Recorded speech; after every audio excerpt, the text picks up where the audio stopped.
There are dire warnings that New South Wales will be hit by increasingly extreme weather. 2015 was the hottest year since climate records began. Figures show this July was the single hottest month in recorded history. Australia sweltered through its hottest spring on record. Climate change is now affecting every country on every continent. It's the rate that's of great concern. And what do you put that rate down to?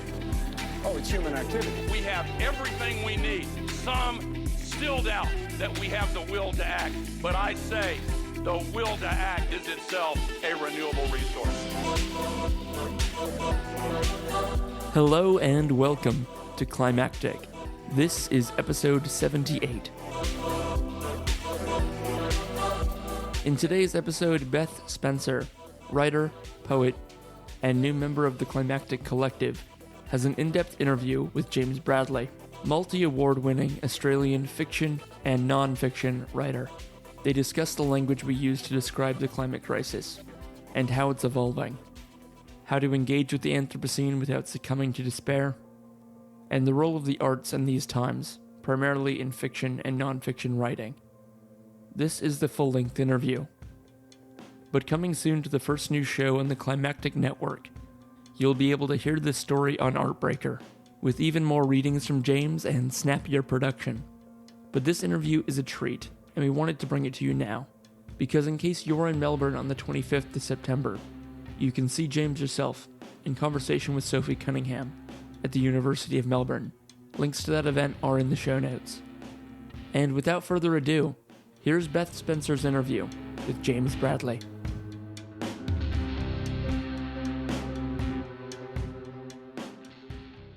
Welcome to Artbreaker, the newest podcast on the Climactic Network, where we explore the intersection of art and creativity in a time of climate crisis.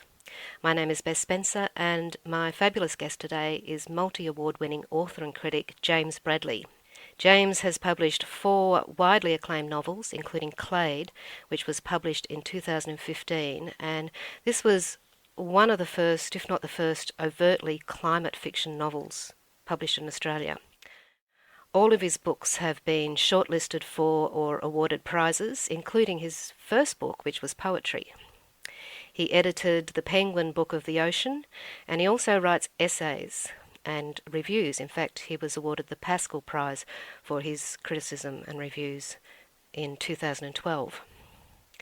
He has a young adult fiction trilogy in process called The Change, and the first 2 books are out now with Pan Macmillan, and the third book will be published next year, along with a new adult novel which we're all looking forward to. And if that's not enough to talk about, James also has had 2 really important essays published this year that address climate change directly. How Australia's Coal Madness Led to Adani was in the Monthly back in April, just before the election, and just out in the spring issue of Meanjin, a very beautiful and devastating and important essay called Unearthed, Last Days of the Anthropocene. James Bradley, welcome to Climactic. Hi Beth, it's great to be here. I was just wondering where you would place Clade, your novel Clade, in terms of science fiction, speculative fiction, literary fiction, cli-fi, which was a term someone coined, apocalyptic, dystopian. How would you describe it? Yeah, look, I think all that terminology is really interesting. One of the things that happened when Clade came out, which I was very aware of, was that when it came out in Australia, which was at the beginning of 2015, I think there was a degree of, I guess, kind of surprise or confusion about how to kind of categorize it or talk about it.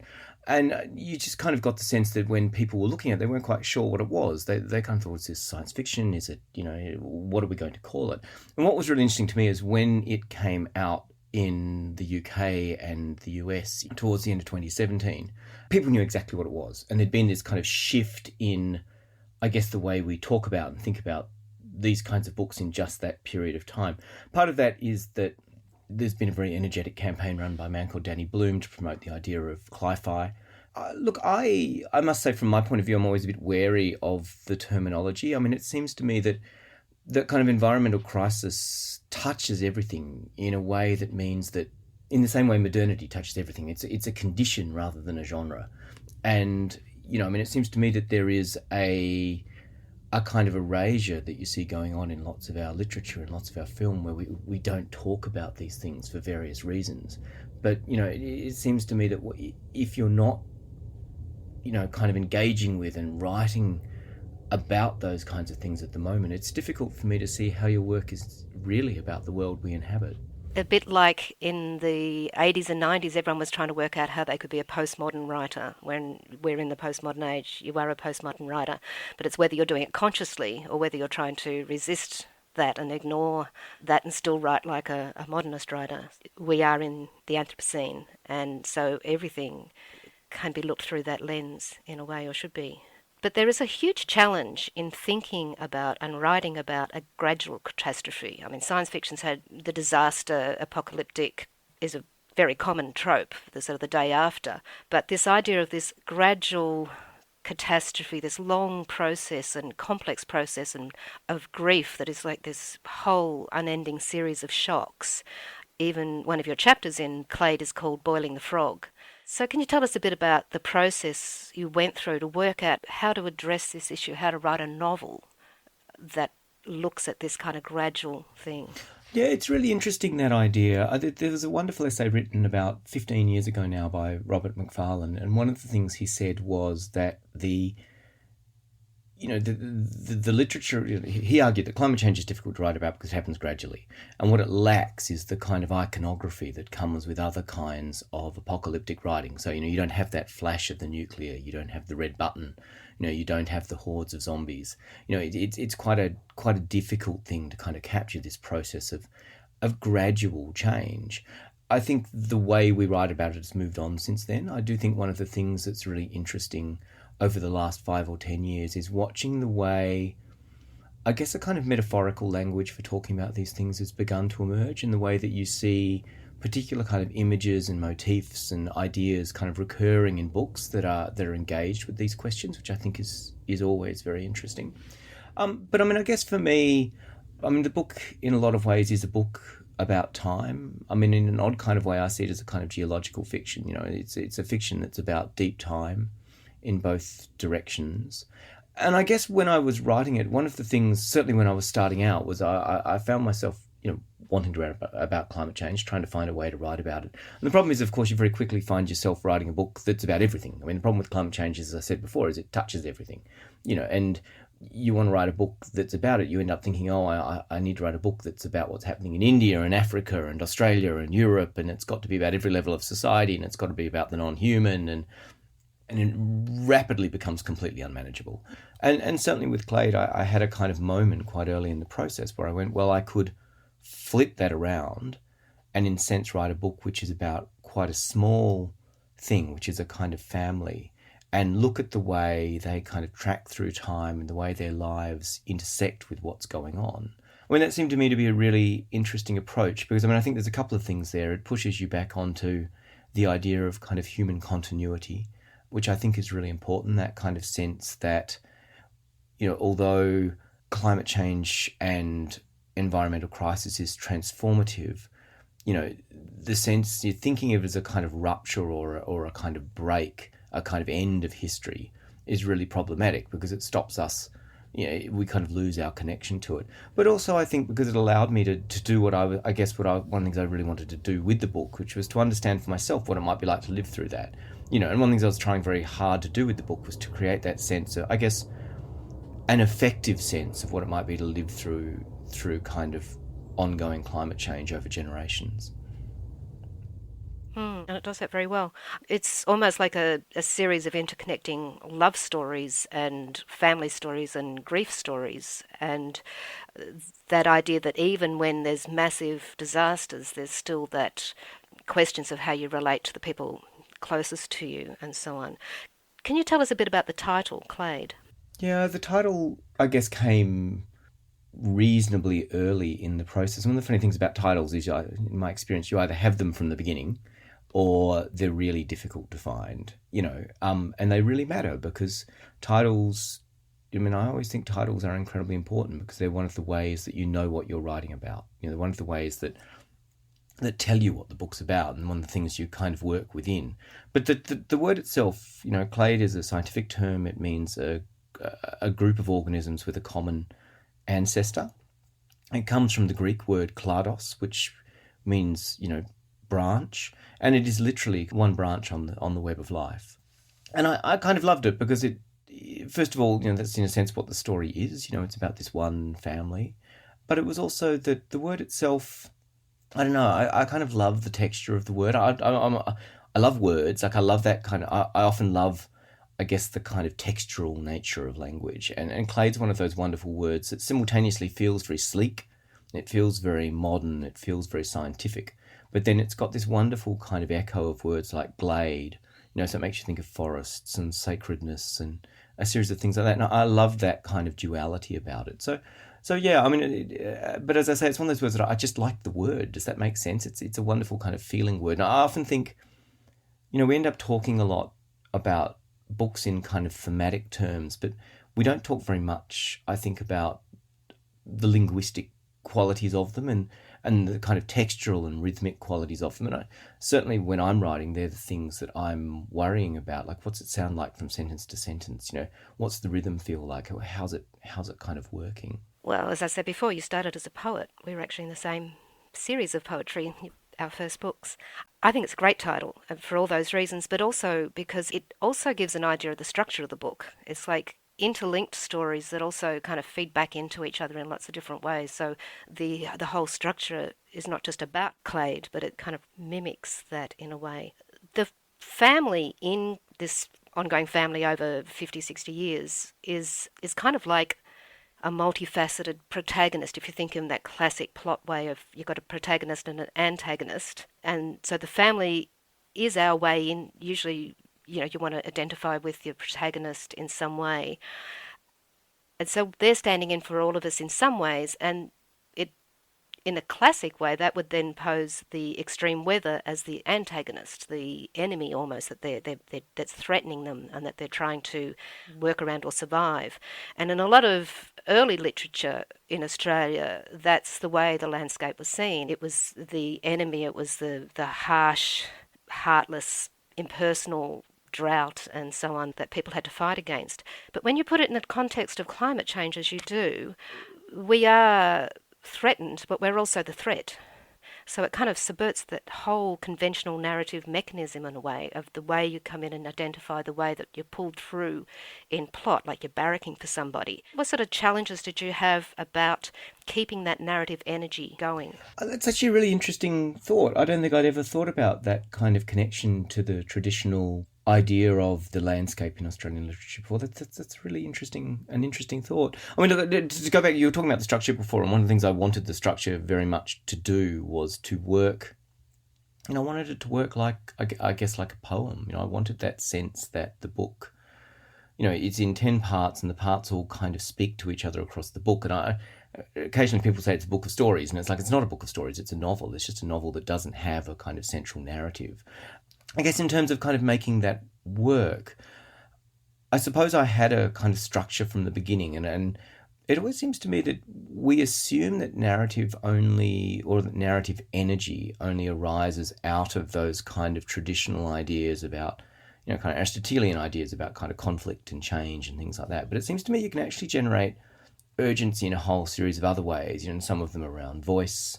There's other kind of techniques you can use. So it is a book that, I guess, kind of moves away from a conventional narrative to be in pieces.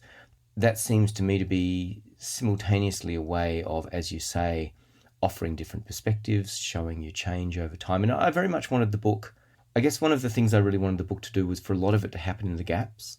I wanted to write a book where, so often 10 years will have passed between the different sections, and it doesn't fill in the blanks quite often. And I wanted that sense that what's absent is really present in some sense, because that kind of captures one of the things that's happening in the book, which is this kind of thinning of the world and this kind of losing of the world and this dropping away of things.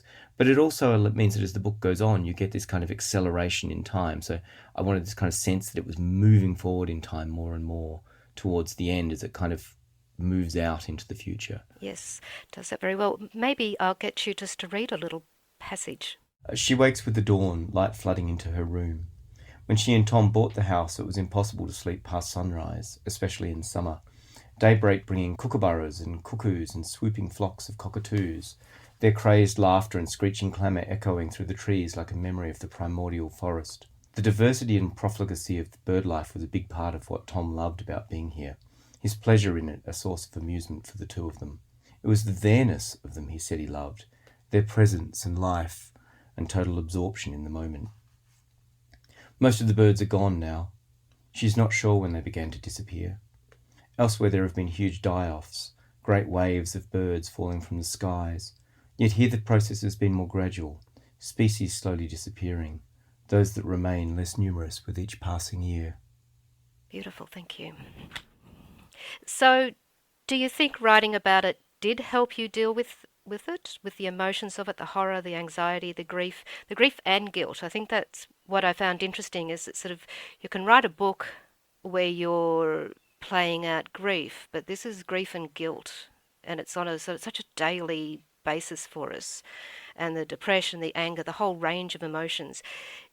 Did it help you deal with it? No. I think would be the short answer to that. Or how do you deal with it? I mean, you're writing about this so much in so many different ways. How do you deal with it? I'm good at compartmentalising, which is part of it. I mean, it's certainly one of the things I was doing with Clade, and one of the things with Clade's worth remembering is I was writing it back in kind of 2013, so it's now some years since it was written in a way, and things have moved very, very fast and gotten much worse very, very fast. Certainly faster than I thought it was going to happen when I was writing the book. And I guess it worked, the novel worked in a sense for me, because one of the things I was engaged in was a kind of intellectual exercise about trying to think through what it was going to be like. Because I think one of these things is it's actually incredibly difficult to imagine what the world is going to be like. There's that sense that, you look around yourself, and if what you do is make a realistic appraisal of what the science says, most of what's around us is going to be utterly transformed within a decade or two. And that's incredibly difficult to imagine. So one of the things I was doing with the book was to try and give myself a framework for imagining that. And I guess in that sense it succeeded.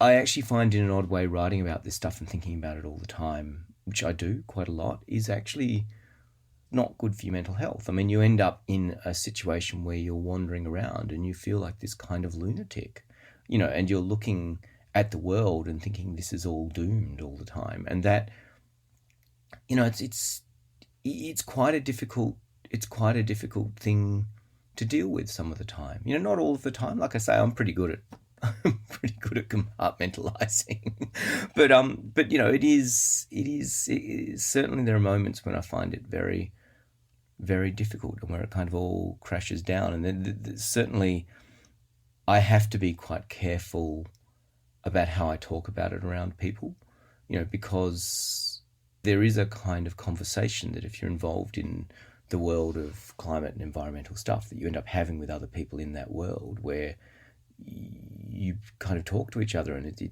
you have someone you can talk to about how bad things are going to get and how quickly that's going to happen. But you can't have that conversation with other people because you sound like a lunatic, and then you depress them and upset them. So it's kind of a socially very awkward conversation. And in an odd kind of way, I think that's one of the things that fiction does, and that you can do as a writer, is kind of introduce those things into the conversation and force people to kind of grapple with them. I mean, the reasons people don't grapple with them are because a lot of the time it's just too difficult. It is indeed, and it sounds like it's. I mean, when you're a writer and you're obsessed with a topic, you've got to be careful not to sort of like bore people around you with this thing that's totally taking you over. But this is a topic that you want people to be obsessed about, and you want other people to know about. So, but at the same time, I can imagine that it would really create a difficulty with relationships and so on. It sounds like having that community around you of people that you can trust to have a conversation with, where they're not going to try and minimalise it, but they're also not going to depress you. Look, I think it is important. I mean, I actually think one of the things, I think we are at a point where we're long past the point where we can stop this. I think there is still a chance that we will hold off the very worst effects of climate change. But, even saying that, we're looking I think probably we're unlikely to keep it under 2 degrees at this point. And at 2 degrees, you're talking hundreds of millions of refugees by the middle of the century. You're talking about a complete derangement of society. I actually think that trying to get to grips with that is very difficult and very confusing. I spent a lot of time thinking about it. I find it very confusing and very difficult. And I think that the actually talking amongst ourselves and having serious conversations about what's going on is one of the things we need to start doing. And part of that is actually about a kind of empathic process of accepting that there is a process of kind of grief and anger and fear, and that we need to be able to talk to each other about that. Yes, I think you're absolutely right. And we habitually shy away from talking about sort of politics, religion, but yeah, I agree with you. I think these have to be, in the same way as you're saying it, all of us as writers have to start looking at this and how it impacts on our work, but also our relationships and conversations and everything we do. I'm interested in the relationship between your essays on climate change, the one on coal, the one on the oceans, both of which were in the monthly, and this latest one where I think you really particularly wrestle with that line between seeing it clearly and stating it for what it is at the same time as, well, how do then we go on? How do we keep choosing? We'll talk about that in a minute, but I'm interested in the relationship between your essays and your fiction. To me, what they have in common is that you have a strong interest in how we write about and interpret the past, including the very recent past, and how we imagine the future. So have you had a background as a historian or studied history? Is history relevant in writing speculative into the future? I suppose so. One of the things you're always trying to do when you're writing non-fiction around this subject is, I have a real belief that it's better not to, you don't need to exaggerate the risks. Just stating the facts around all of this stuff is actually powerful enough. And there's something really important about kind of putting those facts into the conversation. But one of the things that you're always trying to do when you're writing about it is to then place them within some kind of context. And I guess the kind of historical question is certainly one of them, because these are things that need to be understood within a longer history. The place we are comes out of a process of colonialism. It comes out of a series of kind of economic arrangements. It takes us to a particular place. But it's also important because it seems to me that one of the things that thinking about these problems demands that we do is we need to think about what happens right now. We need to think about what happens tomorrow. We need to think about what happens in 10 years. But we need to accept that we're now in a kind of process which is generational. And both the effects of what's going on now are going to be experienced over, probably hundreds of generations. But, the process of trying to get the climate back under control, to kind of adapt to what's going on, it's not something that's going to happen in 10 years. It's something that's going to take 100 years, 200 years. And so it seems to me that kind of larger view is really useful because it allows you to kind of think about that larger frame.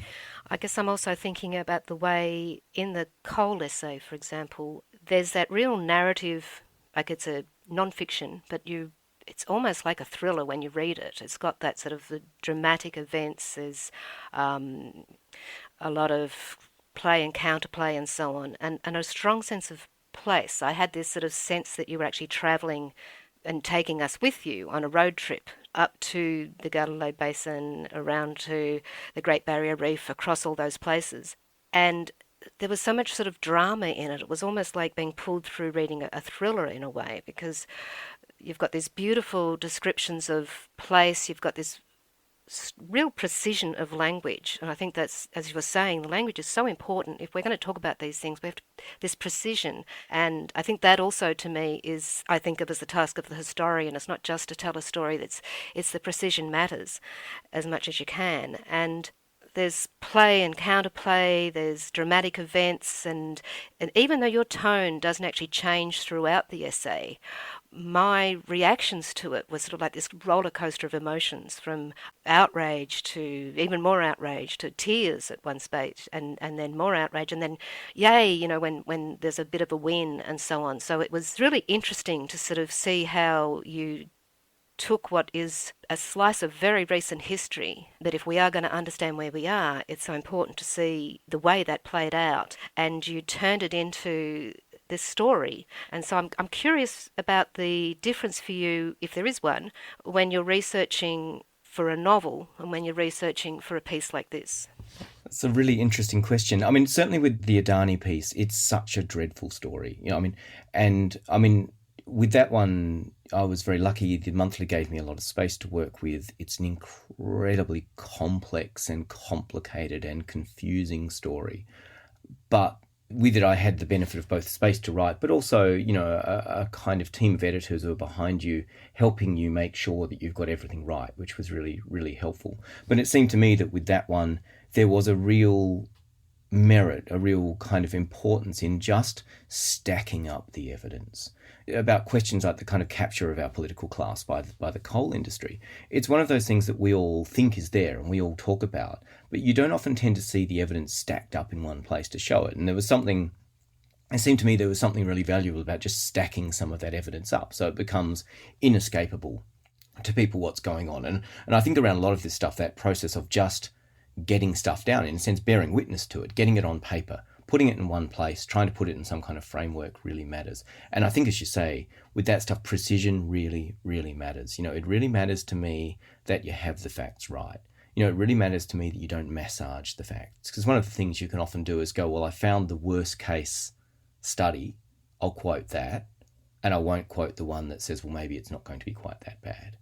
So I'm very wary of doing that thing where you use science in a kind of rhetorical kind of way. But, it seems to me that kind of adherence to the facts is a real strength in itself. And just kind of synthesizing that stuff and putting it in one place is a really good thing to do. I guess when you're writing a novel, it's a very different process. And I feel with novels, it's less, you certainly don't have the obligation to be correct. I think you do in non-fiction. I think it's perfectly okay to make things up. It seems to me with fiction, your responsibility is to the reader is a rather different one, about giving them something which is convincing and that creates a kind of space where they can think about things. So I'm working on a book at the moment, and one of the things that happens in it is there's been a kind of an abrupt sea level rise of about 3 or 4 meters, which happens in about a decade. And I suspect, I'm pretty sure that scientifically that can't happen. It's pretty unlikely to happen, but it's a kind of acceleration of what's going on anyway. And it gets you to a place where you can talk about a world that's been changed in various ways. So it seems to me that my obligation there is to be convincing. Sometimes being convincing is about being plausible. But it's also just about kind of convincing. I sometimes use this example, but, you look at comic books, Superman comes from Krypton. He is allergic to kryptonite, which comes from his planet. He gets his powers from sunlight. It makes absolutely no sense at a scientific level, but it kind of makes thematic, dramatic, narrative sense. Absolutely. I think I was just thinking of something that I read you saying to, I think it was in the Charlotte Wood interview, where you said you're often looking for the emotional logic of the story, of the novel, and the narrative shape of it, and that when you're writing and revising it, you're sort of writing and revising until it feels right to you. And I thought that was really interesting. It kind of was almost like you're looking for the ecology of that story to create that world that has a logic and it works and it's precise in that way that it kind of sings, rather than being congruent with the facts outside the story. I love that idea of the kind of ecology of the story. It seems to me that stories, they have a kind of life of their own, which is about how the pieces all work together. And one of the things I find quite difficult, in fact, is that kind of process of editing where people start saying to you, I'm not sure this makes sense. And I find myself thinking, well, it makes sense to me. and having to force myself to think about what the reader might think, what might be missing for the reader, is often a quite different discipline for me to the discipline of finding, I guess, the kind of emotional and narrative and truth to the story and its kind of the shape of its ecology, I guess. Just going back to the coal essay, one thing that I thought you described really well that had always puzzled me is when you read about traditional owners having granted a license for mining, and you kind of think, well, that doesn't kind of make sense given their relationship to the land and the sacredness of it. But there was a passage in there where you really spelt out the dilemma facing traditional owners due to the way that the Native Title Act operates.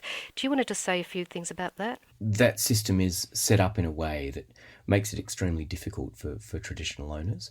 Certainly in the case of the Adani mine, it's a very messy situation, and, it's quite clear that the traditional owners have been disenfranchised in a number of ways. I mean, it's a fantastically complex kind of set of events because, you've got a kind of community that is itself quite complicated, dealing with a process within which they really don't have any power. And I guess it's quite shocking when you see it laid out like that. There's actually a really fantastic series being written on the mine at the moment in the Saturday paper by Anna Crean. And in fact, just this last Saturday, there was a piece about what's going on with the traditional owners up there, which I thought was very, very strong. I mean, I think both that piece and the work she did when she wrote the quarterly essay about coal about 3 or 4 or 5 years ago, whenever it was, is terrifically good on both on, I guess, the kind of legalities of all of that stuff, but also on the the way the various personalities around it have behaved, and I guess the kind of duplicity of the government processes around it. The Adani story is a terrible, terrible story. It is a story about this kind of mine which should never be built, which has been shepherded through by governments. It has been subsidised by governments. It's just, once you actually stack the stuff up, the thing is, it's the most appalling. It is the most appalling story. And it was one of those things, certainly while I was writing it, I must say I kept having this reaction where, I kept thinking, I thought this thing was crook before I started. Now that I've actually spent some time looking at it, it's so much crooker than I thought it was. And that terrible dilemma that the traditional owners face that you pointed out, that they don't have a choice. If a corporation or a government wants to exploit their land in some way, they actually don't have a choice under the current Native Title Act to say no completely. They have a choice of negotiating some kind of a deal where they will get something from it, or they have the choice of actually having it taken away from them anyway. And this often creates the tension between the different, it's a strategy thing about how to save as much as you can rather than... Yeah, and look, and I don't want to speak on behalf of anyone about this, but it's certainly one of the lawyers I spoke to when I was talking about it said that, the situation under the current legislation is that the mining companies go to you and they say, look, we're going to rip your arm off, but you can have a bit of compensation if you like. But you don't get a choice about the arm coming off at the end of the day. That is kind of how it works. There is a inability, they don't actually have a right of refusal. That's right, and I don't think that's made clear enough when we read about these things. No, and these things clearly exist within a kind of colonial project, which is about the dispossession of traditional owners. And it is, it's appalling. It is appalling.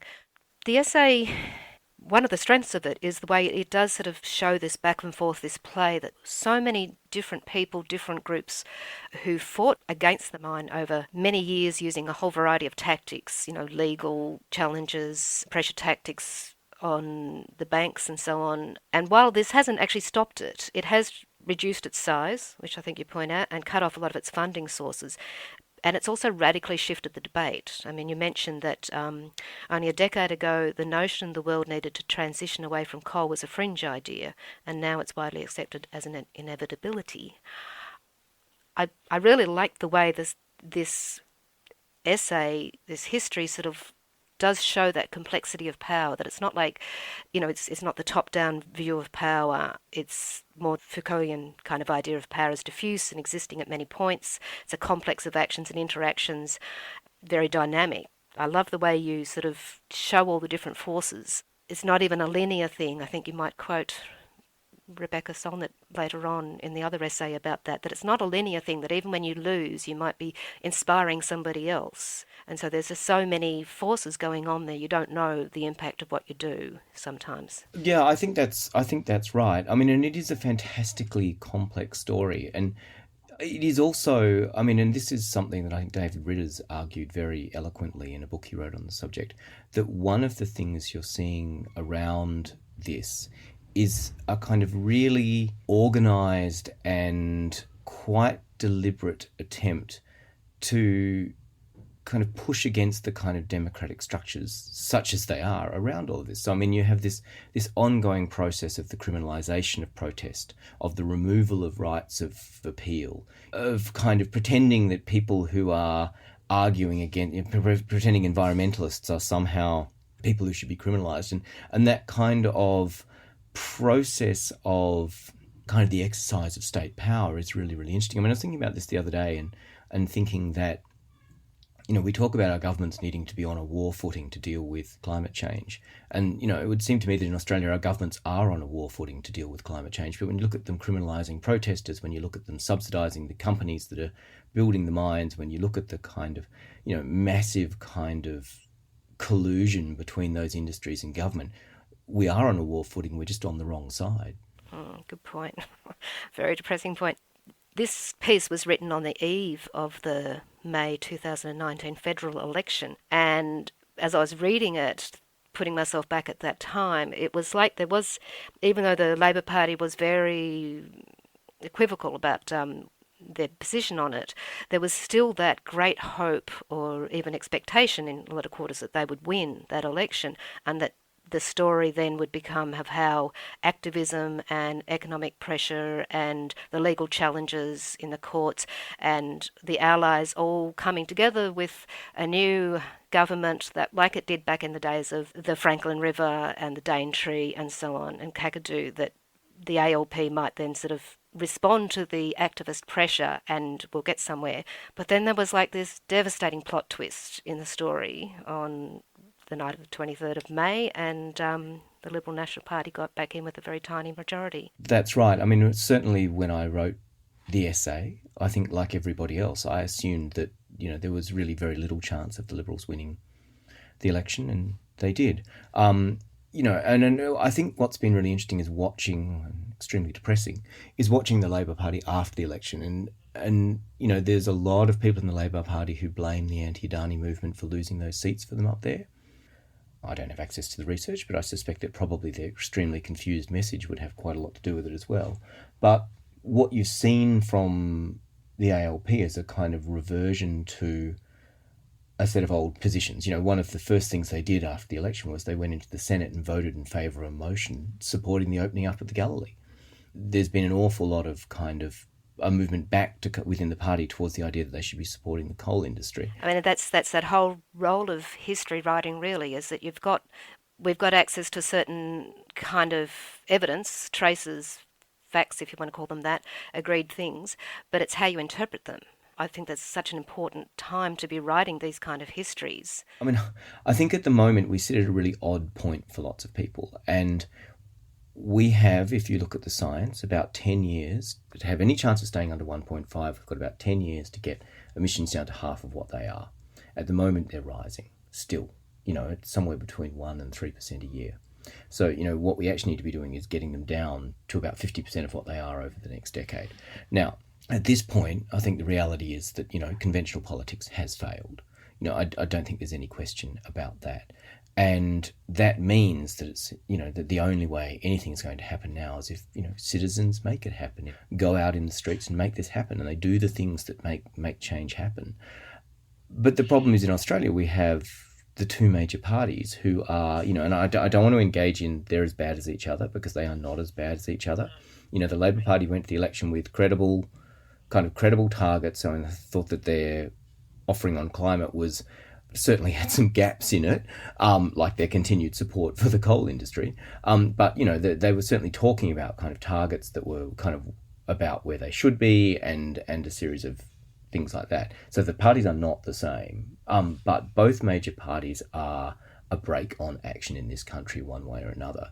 And the question becomes, but the problem then is that the only way you're going to get real change is if you can get a party of government to do this stuff. So we're in this kind of really odd bind where, people need to kind of take direct action. People need to be doing things. People need to be protesting. People need to be joining political parties. They need to be doing all of the things that you do in order to enact social change and to create movements. But simultaneously, what we need to be doing is working on the parties to change these things, because we're not going to get any of this stuff through unless we can actually get it through Parliament. Oh, absolutely. I think you make that point really well, that it is the activism, the legal challenges, all those things are kind of like providing essential context and background and an essential part of it, because I think you say something about that left to their own devices, governments won't do anything because they are in hock to the coal industry and business as usual. But on the other hand, activism on its own isn't enough, because we actually need elected governments, representative democracy, to change these things and look back at the past. It was that combination of activism around things like the Franklin and the Daintree and the moratoriums and so on, and then getting a change of government where you got a government that was more able to be influenced in that direction. And it's like it's a terrible tragedy. What could have been a story of was moving in that essay towards a story of, and then now we keep going and we might get some change, became overnight a terrible, terrible tragedy. But there is people still working and changing that story. And so, as you say, the Labor Party is, to my mind, reading it all wrong and reading the conclusions they're drawing from what happened really need to be challenged. But there's also in the global strike, like the school strike, they've started adding in one of their demands to be a just transition to renewables. So it's interesting how the story continues, as you say. And I was interested too in the way that the coal essay kind of ended on what could have been a story that expanded out into something good, and then because of what happened, wow. Then you've got the Meanjin essay, which to me really directly looks at that. Sort of, it goes even harder into the brutal, devastating honesty about what we're facing, but really trying to cope with that plot twist of, well, how do we maintain hope? How do we keep going? Look, I think we, as a culture, as much as you can talk about the world as a culture, but there is a kind of intense crisis happening all over the world, and it's both an environmental crisis, but, it's a crisis of institutions, it's a crisis of inequality, so, you have these kind of intersecting and interrelated crises all going on at once, and it can look really, really difficult. When you've got Trump in the White House, when you've got Scott Morrison in the lodge, Boris Johnson in 10 Downing Street, Bolsonaro in Brazil, it starts to look really, really difficult and despairing, and part of what we need to do is to find a narrative that allows us to remember that we are not powerless, that people can change things, and getting people away from that kind of learned helplessness, that sense that you can't do anything, seems to me to be really, really, it's vital at this moment. But it's also something that, it's one of the reasons I find the school strike so inspiring, because it is actually about, people and kids saying, well, actually, they're not going to fix it for us. We've got to fix it. That seems to me to be an incredibly potent message, and one I think that is spreading. And I love the way in the essay you talk about the surprising joyfulness of going to the school strike with your daughters. Yes, no, it was a wonderful thing, because I think when I said earlier that I think one of the things we need to learn to do is to actually kind of support each other in this, and I think that sense of discovering that you're not alone is a very, that you're not alone in your confusion, you're not alone in your fear, you're not alone in your sense of powerlessness and lack of agency, is both reassuring, but it's also a way of finding agency. It's a way of reminding yourself that, on your own you might not be able to achieve very much, but, with 500 other people around you, you possibly can. This brings me to talking about your young adult series, The Change. The first book, The Silent Invasion, came out a couple of years ago. The Buried Ark I think it was last year, and the third book, when we find out what happens, is coming out next year. But I loved the way in that, so it's set in the future, there is this thing happening that changes everything, something that interrupts normal life that they can't ignore and demands a total response, and then you've got the different kinds of responses that happen. So the story is through the eyes of Callie, and it's not a didactic story by any means, and it's very complicated because there's so many aspects about the change, this thing that's happening, that is it's not like a straight allegory, because the change is also very beautiful in a way, and it has this sense of oneness about it, and the intelligence of everything is connected, but it's also quite threatening to humans. So while you've got this story going on, you actually get to enter the pages and live through this young woman who never gives up hope, who is ferocious in the way she will find a way through anything, and she's always choosing. She's never passive, never she gives up, and it also, she's in a position where she is very unsupported by the government and the people and the authorities and the leaders around her, and yet she carries on. So I was just wondering how it felt writing that for you. So they've been a really interesting thing to write for a number of reasons. One of which is they're a kind of book that I'd kind of not written before, not in a sense necessarily because they're for younger readers, although that was certainly something I'd not done before, but because they're an extremely plot-driven kind of high narrative kind of story, and it's, in a sense, not the kind of thing I normally write. And it was really exciting and kind of fun to sort of learn to use those tools and to go, well, I'm going to write a story in which, there are gunfights, there are, all of that kind of stuff that I wouldn't normally do, I suppose. What I also wanted to do, though, the funny thing with any book is that I think that they tend to begin in quite particular places, and certainly with these ones, I had this quite clear image very early on, which was of these two kids, two sisters in a kind of alien forest, and there was a flood, and that was kind of what I had at the beginning when I started writing it. And so the sense of these kind of young girls, of the kind of bond between them, and of them being in a kind of alien world was something that I was working with right from the start. And I guess that kind of sense of strangeness and beauty was something I was kind of playing around with as well. Because I do think there's something about the kind of uncanniness of environmental change and the weirdness of the world we find ourselves in that I kind of wanted to write about and think about in the books. There's also, particularly in the second one, The Buried Ark, there's a very strong sense of we don't actually know the future for sure. So even though we know, kind of looks like everything's pretty dire and so on, we actually don't know every factor. We don't know what unknown factor might happen, what people's actions might change things. And so that's why Callie keeps going. And she really embodies this, which I found really interesting because I kind of was almost on the side of, yes, give up kind of thing. And then she just keeps going. She's like an antidote in a way to those feelings of despair and hopelessness, just to read it and be in the world. And also going through all those emotions she goes through, the anger and despair and the grief and the unfairness of it. And she's expressing these emotions as she goes. So I just want to recommend it to listeners as, if you're looking for a book that just takes you out of what's going on and maybe gives you that sort of sense of courage and heart to sort of a bit of escapism, as well as introduces you to be in a place where you are contemplating how you respond to things, how you respond to this kind of massive challenge. I would recommend it. And in fact, Missy Higgins is quoted on the cover saying, a seriously addictive page-turner, the kind of book I would have devoured as a teenager. In fact, I devoured it as an adult. So when you started writing this, did you have a sense of where it's going? I don't want to just give away the next one or anything like that, but was it a process of discovery for you as well? You said you started with this idea of just the two sisters.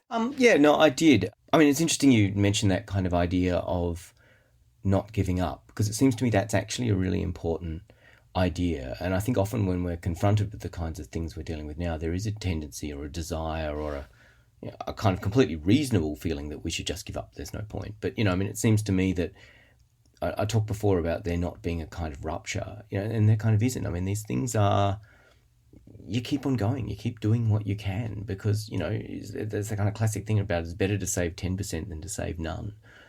So I mean, I think that kind of process of not giving up and hoping that you will find a way through is really, really important, because it's a way of not despairing, and I think that's really important. But no, with the YA books, I had a very clear idea right from the start of the kind of shape of them. Like, I wanted to write a series where the first is very intimate and it's about this kind of journey, and the second is a more kind of global story, and then the third is this kind of cosmic story.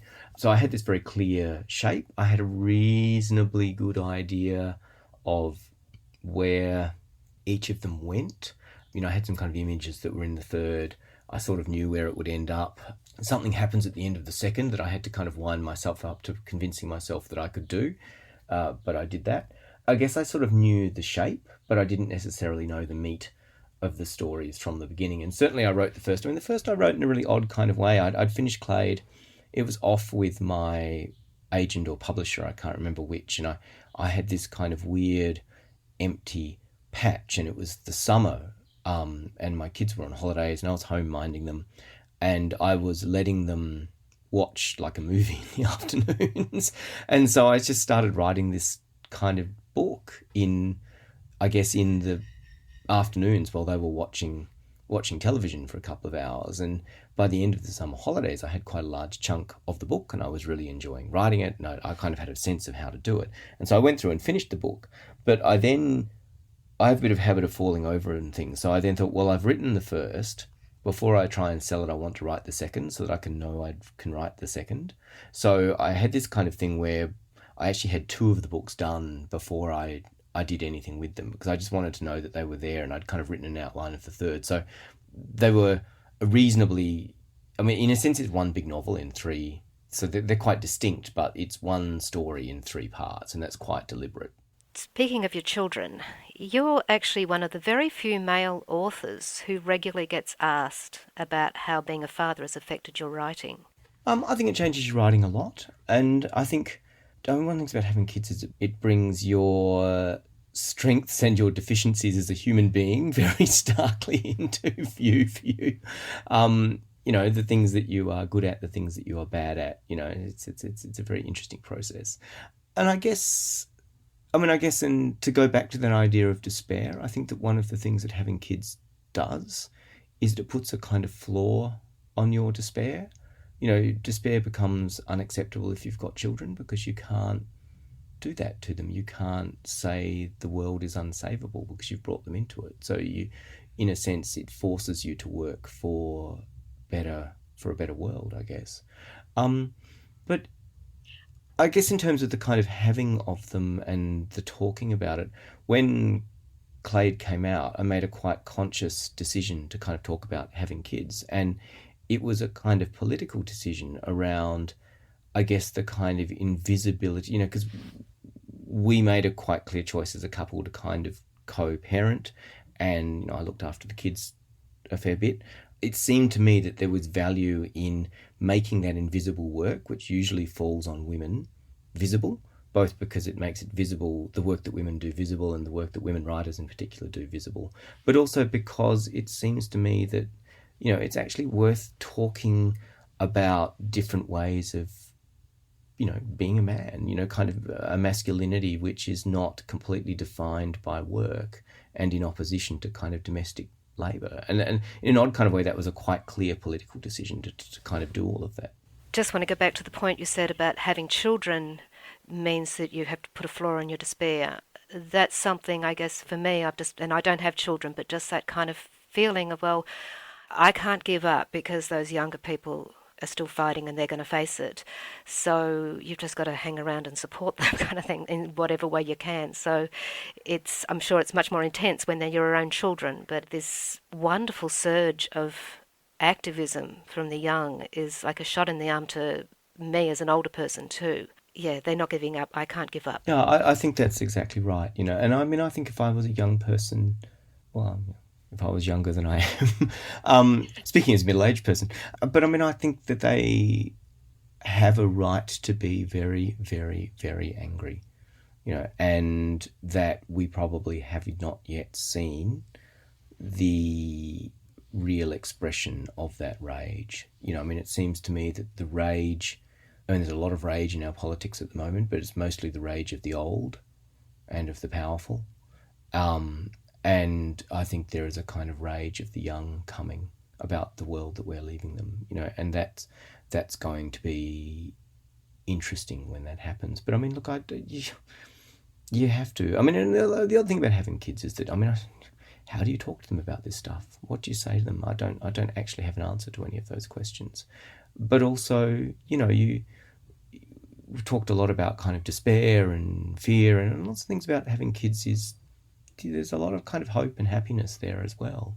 And I guess that's one of the things I was trying to write about in Clade, was that kind of sense of the ongoingness of life, about that sense that, even in the worst moments, people are still living, they're still changing, they're still growing up, they're still meeting each other, they're still falling in love. I mean, all of that kind of business of human life continues.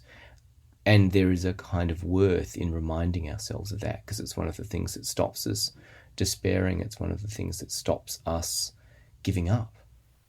Absolutely. If we're trying to save something, you've got to also value and appreciate and celebrate what we're trying to save. And I thought it was really interesting what you said about the rage that's coming, because it made me think that that's one of the things that you have, when you say, how do you talk about to your children, I would say that you've probably got a head start on a lot of people because you've explored the feelings about it. So you're not going to run away from their rage and despair and joy and all the rest of it.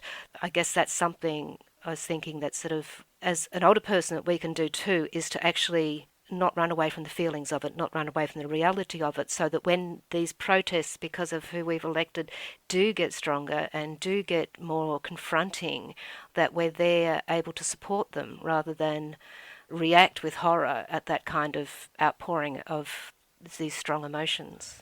Yeah, no, I think that's right. I mean, I think that we need to find ways of expressing it which are helpful. I mean, having said that, I do think that, last week Jonathan Franzen published that piece in the New Yorker, which was roundly and I think justifiably criticised by a lot of people.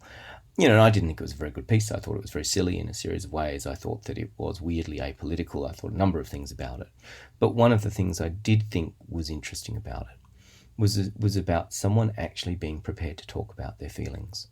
Someone being prepared to talk about their sense of confusion and despair. And I don't think he did a very good job of finding a way through it or of contextualizing it for himself or anything like that.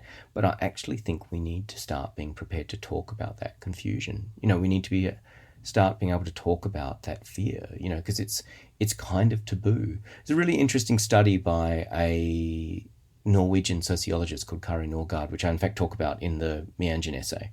It's quite famous. And she spent a winter in a town in Norway. And this town was one where all of their kind of cultural activities and economy was based around the snow. And the snow would come and they'd go ice fishing and they'd go skiing and they'd do all of these things. And one year the snow just didn't come. And she said what was really interesting was people understood why that had happened. They understood it was about climate change and they understood what the kind of processes driving it were, but nobody talked about it. And she said that there was this, what she called a process of constructive denial, which is where people don't talk about things because they're too upsetting and too difficult. And I think we need to find a way of moving past that kind of constructive denial and to a point where we actually kind of confront and, deal with is probably a strong word, but actually kind of acknowledge the way we feel, because until we start doing that, we're not going to recognise how serious the crisis is, and until we recognise how serious the crisis is, we're not going to do anything about it. Yeah, it's like becoming vulnerable to those feelings rather than trying to push them away. And I think you do that beautifully, and yet your essay is so much more powerful than Franzen's, and so I hope you get as much reach with that. In fact, I would recommend, if anyone's in a book group, I'd really recommend getting this issue of Meanjin, because there's a lot of interesting pieces in it, and maybe pairing it with Clade as well, to start that kind of discussion based in clear-headedly, clear-sightedly looking it in the face. One of my favourite quotes is something about things are way too bad and it's way too late for pessimism. I'm not sure that's my line, but it's a good line, you know. Yeah, but I mean, I actually think it's really important I think it's incredibly confronting to talk about this stuff, and we actually need to start talking about it. You know, and I constantly censor myself about it. You know, I don't talk to people about what I know. You know, I don't talk to people about, you know, having thought it through where we are. And that, I guess that's something we need to move past. You also don't talk to people about how frightened you are and how, you know, how difficult it can be emotionally, you know, and I think we need to start both talking about that and recognizing that people don't necessarily say the smartest things or behave the best in those situations, you know, which would go back to the Franzen thing, but also that, you know, there is real value in trying to think through what our response should be in that situation.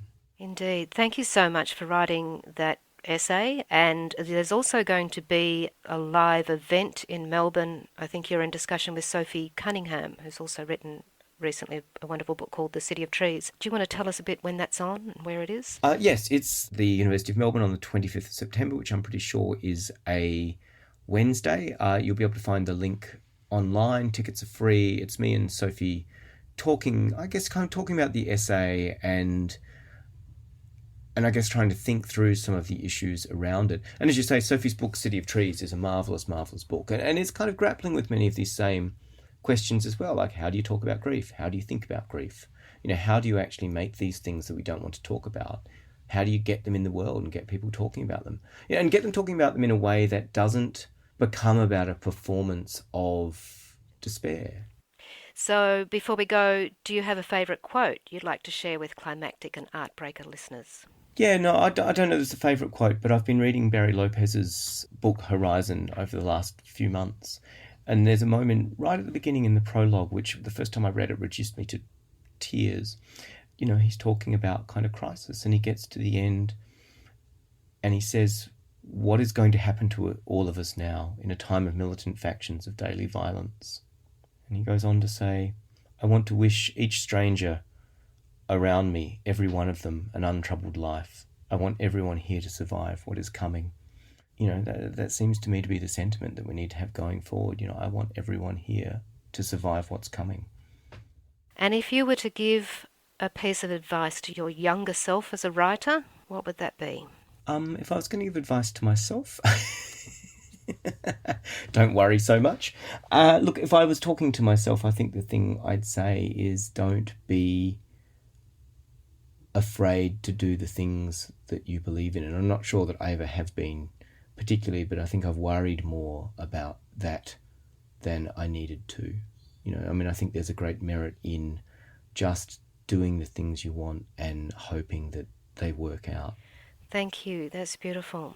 Thank you, James Bradley. You've been listening to Artbreaker on the Climactic Network. You can find more about James's writings at cityoftongues.com, cityoftongues, all one word, .com. And the books we've been talking about are Clade, published by Penguin, and the Change series for young adult readers, published by Macmillan, and the essay, which I highly recommend you read, is in the spring 2019 issue of Meanjin, and it's called Unearthed, Last Days of the Anthropocene.